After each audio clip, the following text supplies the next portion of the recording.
मित्रांनो, माहिती सेवन या यूट्यूब चॅनल मध्ये आपले स्वागत आहे। आज आपण शनीची साडेसाती म्हणजे काय व साडेसाती कोणकोणत्या राशीला चालू आहे ते पाहणार आहोत। सर्वप्रथम साडेसाती म्हणजे काय ते आपण पाहूया। शनी जेव्हा आपल्या राशीच्या पाठीमागच्या राशीत येतो त्यावेळेस साडेसाती सुरू होते व आपल्या राशीमध्ये येतो तेव्हा सुद्धा साडेसाती चालू असते व आपल्या राशीच्या पुढच्या राशीत जातो त्यावेळेस सुद्धा साडेसाती चालू असते। राशी म्हणजे चंद्र राशी। आपल्या जन्माच्या वेळेस चंद्र ज्या राशीत असतो ती आपली जन्म राशी असते। शनी एका राशीत 2.5 वर्ष असतो, असे 3 राशीत मिळून 7.5 वर्ष होतात। त्यामुळे शनीच्या एकूण 3 राशीत फिरण्याच्या काळाला साडेसाती म्हणतात। हा झाला स्थूल नियम, पण ओरिजिनल साडेसाती तशी सुरू होत नाही।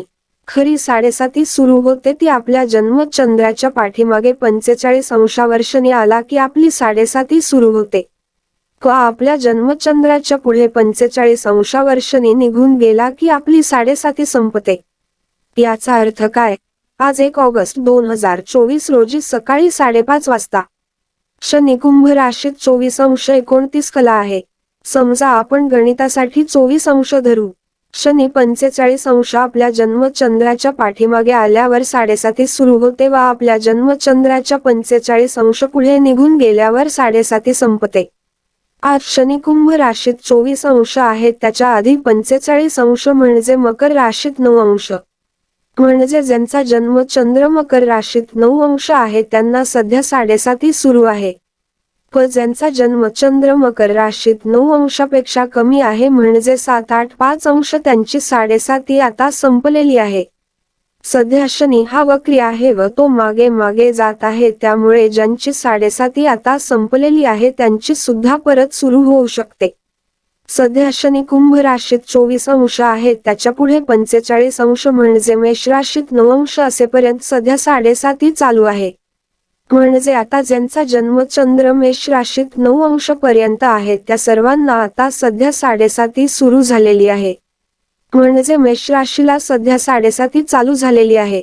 ज्यांचा जन्म चंद्र मेष राशीत 9 अंशापेक्षा जास्त आहे त्यांना आता सध्या साडेसाती सुरू झालेली नाही। पण शनीचे जसे जसे अंश वाढत जातील तसे तसे 9 अंशाच्या पुढे मेष राशीत जे जे अंश असतील त्या सर्व मेष राशीच्या लोकांची साडेसाती सुरू होईल। तुमच्या जन्मचंद्राचे अंश किती आहेत ते आजच तपासा।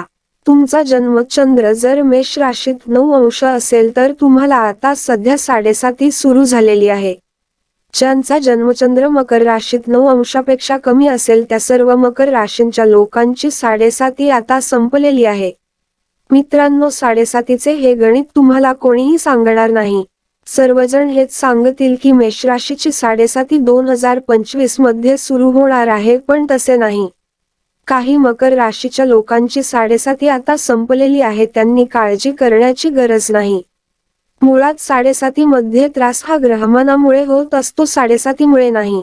कारण तुमची महादशा चालू असते व ती महादशा व अंतर्दशा ज्या भावाशी संबंधित असते त्याच भावाची फळे तुम्हाला मिळतात। आणि त्या महादशा स्वामीचा व अंतर्दशा स्वामीचा शनीशी कसा संबंध आलेला आहे त्यावर साडेसातीचे फळे मिळतात। समजा महादशा स्वामी व अंतर्दशा स्वामी पासून शनी 4, 8 व 12 साध्या लग्न कुंडली प्रमाणे जर असेल तर त्या महादशात व अंतर्दशामध्ये त्रास होतो। आता आपण शनी कोणकोणत्या भावामध्ये असल्यानंतर काय काय फळ मिळेल ते बघूया। शनी जर पहिल्या भावामध्ये साध्या लग्न कुंडलीप्रमाणे नाही, भावचलित पत्रिकेप्रमाणे, ज्याला कस कुंडली असेही म्हणतात, जर असेल तर तुमच्यामध्ये चिकाटी निर्माण होईल, पण तुमच्यामध्ये निराशा सुद्धा निर्माण होईल। तुम्हाला कोणत्याही कामामध्ये लवकर यश मिळणार नाही, त्यासाठी खूप प्रयत्न करावे लागतील। जर शनी दुसऱ्या भावामध्ये असेल तर कुटुंबामध्ये वयस्कर लोक हे जास्त असतात। कुटुंबामध्ये त्यांचाच अधिकार जास्त चालतो। धन मिळण्यामध्ये खूप अडचणी निर्माण होतात। शनी जर तिसऱ्या भावामध्ये असेल तर लहान भावंडांशी सहसा पटत नाही। प्रवासामध्ये अडचणी निर्माण होतात। लेखन कार्यामध्ये विलंब लागतो। सरकारी डॉक्युमेंट मिळण्यामध्ये अडचणी निर्माण होतात। शनी जर चौथ्या भावामध्ये बसला असेल तर जुने घर मिळते, वाहन सुद्धा जुनेच घ्यावे लागते। शिक्षणामध्ये अत्यंत अडचणी निर्माण होतात। मॅथ या विषयामध्ये विशेष रस नसतो। शनी जर पंचम भावामध्ये असेल तर प्रेम प्रकरणात यश मिळत नाही। संतती होण्यास सुद्धा खूप अडचणी निर्माण होतात. मुलांशी सहसा पटत नाही. खेळामध्ये व कलेमध्ये अनेक अडचणी निर्माण होतात. शनी जर 6व्या भावात असेल तर नोकरीच करावी लागते. बिझनेस सहसा होत नाही. नोकर प्रामाणिक मिळतात. नोकरीत पैसा अपेक्षेपेक्षा कमीच मिळतो. शनी जर 7व्या भावात बसलेला असेल तर विवाहात अनेक अडचणी निर्माण होतात. विवाह झाल्यानंतर सुद्धा वैवाहिक सुख कमी मिळते. नवरा किंवा बायको नोकरीच्या निमित्ताने दूर राहतात, त्यामुळे वैवाहिक सुख हे कमी मिळते. बायको नेहमी माहेरी निघून जात राहते, त्यामुळे अडचणी निर्माण होतात. भागीदारी व्यवस्थित चालत नाही. भागीदारांमध्ये मतभेद निर्माण होतात. शनी जर अष्टम भावामध्ये असेल तर आयुष्य भरपूर असते. विम्यातून किंवा ग्रॅज्युटीतून किंवा कुठल्या तरी फंडातून पैसे मिळू शकतात. शनी जर नवम भावामध्ये असेल तर शिक्षणात अत्यंत अडचणी निर्माण होतात. प्रबंध लिहिल्या जात नाही. प्रवासात सुद्धा अडचणी निर्माण होतात. वडिलांशी सहसा पटत नाही. शनी जर दशम भावामध्ये बसलेला असेल तर बिझनेस किंवा नोकरी उशिरा सुरू होते. पण असा शनी राजकारणात यश मिळवून देऊ शकतो. वकिलीमध्ये सुद्धा यश मिळू शकते. शनी जर 11व्या भावामध्ये असेल तर तो अतिशय चांगला असतो. मित्र हे मोठ्या वयाचे असतात. मोठ्या भावंडाशी सहसा पटत नाही. शनी जर 12व्या भागांमध्ये असेल तर अतिशय त्रास निर्माण होतो. 7.5 जास्तच त्रास निर्माण होतो.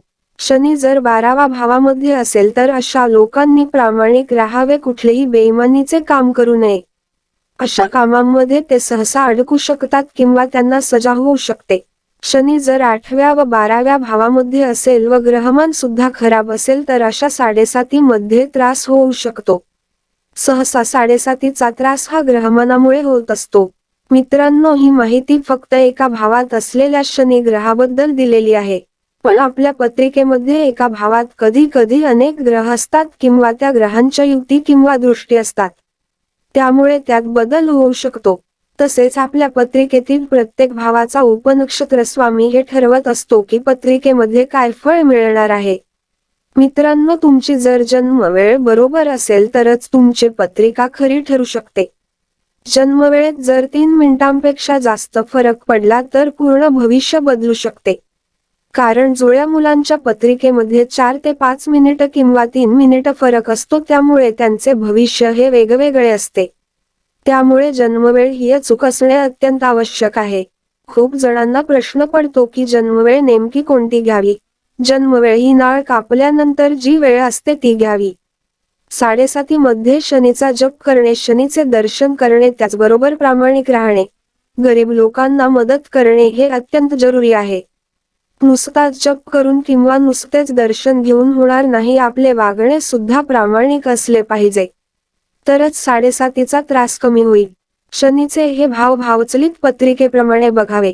साध्या पत्रिकेप्रमाणे बघू नये. साधी पत्रिका ही फक्त राशीसाठी आवश्यक असते. कुठलेही भविष्य सांगण्यासाठी भावचलित पत्रिका महत्वाची असते. बरेच जण साधी जन्मपत्रिका बघून भविष्य सांगतात, ते अत्यंत चुकीचे आहे. मित्रांनो, आज आपण शनीच्या 7.5 बद्दलची माहिती पाहिली आहे. तुम्हाला जर अशीच नवीन नवीन माहिती बघायची असेल तर माहिती 7 या YouTube चॅनलला सबस्क्राईब करा व हा व्हिडिओ जास्तीत जास्त लोकांना शेअर करा व लाईक करा.